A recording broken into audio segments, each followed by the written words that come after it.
Let's talk about metacreativity. Getting creative about being creative. Learning how to use the imagination. Of course, being creative about anything requires a basic skill. And for that, you have to call on your brain to remember facts and concepts. But there are different types of memories, as described in this book here. I'll use the definitions that he uses, but of course you can classify them in different ways. So let's talk first of all about working memory. Working memory is the immediate environment. You're taking it in and you're forming a mental model. You're paying attention. Now that mental model, if you don't use it, or if you don't grasp it, you forget it, you don't find it interesting, it will disappear in seconds. So you have to recall that mental model and use it again and again. You have to keep paying attention. Those mental models are stored in a short-term memory in one particular region of the brain. It's like the cache on your computer. You copy it, paste it, but if you don't paste it anywhere, you're going to lose it the minute your attention is drawn elsewhere. I feel sorry for this poor guy here. It could be a chemistry professor just like me, and he's talking to this class. Okay, maybe he's not very interesting. Chemistry professors aren't. But the students here, look at this girl. She's looking at lions or something on her computer. She's not paying attention at all. And the girl next to her, she's looking at the lions on that girl's laptop. They're not paying attention. He's telling the class things, but as soon as they hear it, if they hear it at all, it will be dissipated. It's gone. You have to keep coming back to these memories, updating your model, and following what's going on. That's what paying attention is. Paying attention is forming mental models and using them, getting to know them almost straight away. So that's working memory. What is the next level up? The next level up is episodic memory. Episodic memories are things that the brain finds interesting enough to keep recalling throughout the day. The brain rethinks this model 2, 3, 4, more times the better, per day. It finds it kind of interesting. It's a little bit intrigued with what's going on. Episodic memories are stored in a completely different part of the brain, one featuring the hippocampus as a major part. Now here, just as really within working memory, episodic memories rely on repetition, the so-called learning or forgetting curve. That says that when you learn something the first time, then as time goes by, you will forget most of it. But learn it the second time, as time goes by, you forget at a lesser rate and retain more. And you keep doing this to retain more memories. Now, with episodic memories, you might think of a curve for just one day, where you've learned a model, you forget it for a little while, but then you go back and you think about it again, and you allow yourself to forget about it a little bit. You get distracted, think about something else, but you return to it over and over again. And this might go on all through the day. But each time you go back to it, you find you've forgotten some and you have to relearn it. Sleep is magical. Sleep is magical because if you learn something in the day, particularly in the evening before you sleep, then that memory, if it's important enough to you, if you've repeated it enough in the daytime, it tends not to go away. First thing in the morning, when your brain is alert, you go back to that, you can recall most of it. And that gave psychologists a clue about the importance of sleep. Sleep is magical. Sleep will clean out all the things that are just stuffing up your head and you don't really need to know, unimportant. But then it may select the intriguing, important things that you've visited with episodic memory throughout the day. Once a concept or a memory is repeated often enough in the episodic memory, it starts becoming a semantic memory. Semantic memories are things that you might go back to day after day, and every night when you sleep, it's cemented in your mind. It's harder to forget it. It's more important to what's going on. Semantic memories are stored in the neocortex. Consider this new violinist here. He's a beginner. The teacher is doing a very good job. The teacher gives the student immediate feedback. That's a key part of learning. That engagement between teacher and student, or student and something, is a way of keeping the attention honed in on the mental model.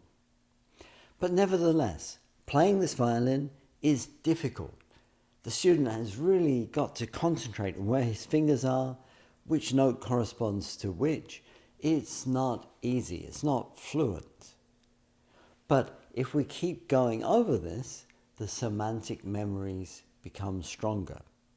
If we keep going over this daily, a little bit of practice for a musician every day, 15 minutes a day, is very valuable, then progress happens. One of the most studied subjects in neuroscience, one of the most studied patients, is Henry Molaison. Patient HM, he's often referred to. He's passed away now. The secret's out exactly who it is. So patient HM grew up normally, but then had an accident, I think at about 16 years old. He had damage to a particular region of his brain, including the hippocampus. And that meant that he couldn't store semantic memories. He couldn't store these thoughts that come after paying attention, but the minute he was distracted from them, he would lose them. Let me give you an example. If HM was taught continuously how to remember, say, a 7-digit number, he could do it. He could do it, and he could retain it for maybe 15 minutes until his distraction was elsewhere, until something took his mind off it. And then his mind would focus on something else. He'd return, the number is gone. He couldn't recall it. He couldn't recall what he had for breakfast this morning. He couldn't recall people he'd met this morning. He couldn't recall anything he read this morning. That was all a void to him. HM then couldn't store episodic memories. He could retain, say, 7-digit numbers if he was reminded of them continuously and if he was paying attention at the subject. But as soon as his attention wandered elsewhere, it was gone. He couldn't put it away in the hippocampus. However, when the researchers taught HM a particular skill, like drawing something, only seeing the subject in a mirror, you have to draw the reflection. That's very hard to do. They taught him this over and over again. And HM couldn't remember that he was being taught this the second or the third or the fourth or the fifth time. But eventually that memory became procedural. Eventually that memory became permanent. It was engraved in a different part of the brain. And HM one day was suddenly surprised. He could do this really easily when other people found it difficult. That is intriguing because it means that even without episodic memory, a procedural memory can be stored. The reasons for that are maybe not particularly clear, but you can speculate. So what are procedural memories? Well, let's say our musician has mastered his instrument. In this case, let's say it's a guitar. You look at this guitarist, He's not concentrating on the notes he's playing. He's not really concentrating on the distortion effects and so on. He's just letting it flow and maybe embellishing it a little bit, maybe changing it. Procedural memories then are like riding a bike. They're like swimming. You don't really forget. You may need a little reminder, but you don't really forget. Going back to CHEM then, he could remember events before his accident very well. He could remember the names of presidents up to that point. But after that point, presidents of the United States, he couldn't recall them. He didn't know. He didn't know anything about recent history, even though he could remember what happened before his accident. So to recap then, how do we learn? We learn by paying attention to something, putting it away in our working memory, and then revisiting it in the working memory over and over again. Maybe for a matter of minutes. In a lecture, perhaps, you keep focused on that topic. You look at it from different angles. And then, if you revisit it in the day, it becomes maybe an episodic memory.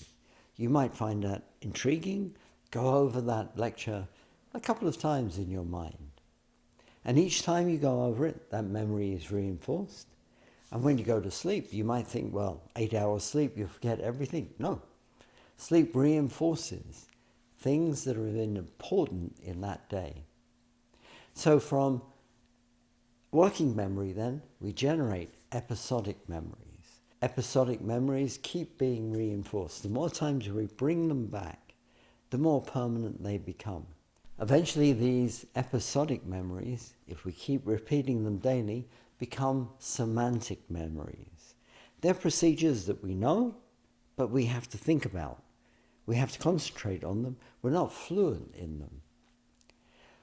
But if we keep doing that, they become procedural memories. They become engraved in our brain. They flow. Now let's return to creativity. What happens, for instance, if our musician is recreating a piece written by someone else and is in a state of flow and then makes a mistake? That mistake may sound terrible. He might reject it. But it might sound interesting. It might sound like, hey, this could be the start of something new, a way to modify what I'm doing here. If he does that and thinks about it, it pays his attention. It goes back into the working memory. And then if he plays with it a little bit, he generates semantic memories. This might go on several times in the day. Then he sleeps on it. He doesn't forget. In the morning, he might revisit it. It's starting to become a semantic memory. That semantic memory, if he embellishes it into a procedural memory, something creative has happened. The concept of flow is often attributed to Mikhail Csikszentmihalyi, who studied this for quite a long time. He proposed that there are about 7 or 8 characteristics of flow. Flow is a state where you learn probably twice as much, at twice the rate as you otherwise would, because you keep your attention on learning new things. You go over them repeatedly, maybe in the same session, and then perhaps the next day you revisit these, strengthen the memories, make some things procedural, and go back and pay attention again to the next topic, the next work aspect on the list. Picasso, very creative man, obviously was good at maintaining a state of flow. Picasso's later work life was to get up late, and then he had friends come visit his house.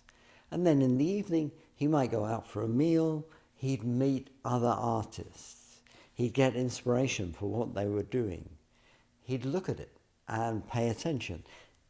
Those thoughts came into his working memory. And then Picasso would go back to his studio where he could not be disturbed. He would get into a state of flow. he would start trying to use what he'd learned in the day repeatedly, transferring episodic memories into semantic memories. And eventually, these skills he put together and the painting would just flow out. It would be a procedural memory. He would learn where he's going. The most important aspect of flow is to have a clear goal. Alan Shearer, famous English footballer, once said, "The goalposts never move." In other words, if he knew his job was to score the goal, he couldn't even see the goal, but he turned around quickly and shot in that direction, he would often hit the target. The goalposts don't move if you keep focused on them.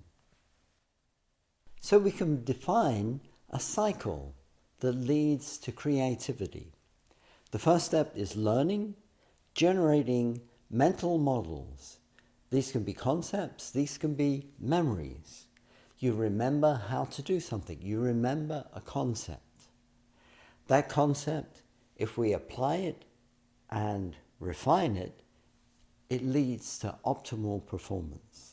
In a state of optimal performance, we're not thinking about how to, we're thinking about maybe what if. And what if we try something and it works? Then something creative has happened. Perhaps at that stage, we might see, to improve this, I need to learn another skill.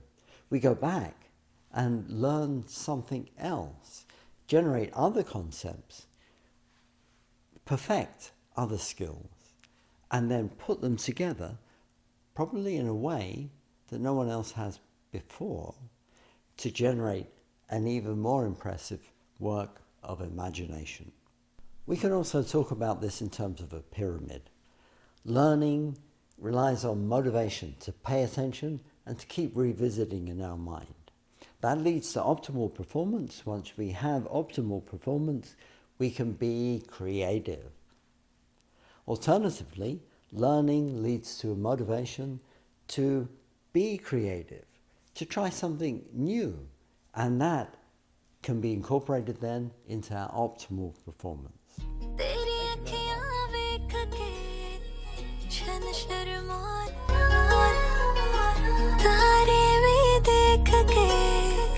Look छुप जाने आँखियाँ तेरी मेरे दिल पे वार करे आँखियाँ तेरी मेरे दिल पे वार करे तेरी ये अदा जानिए तुझे ना पता जानिए कैसा नशा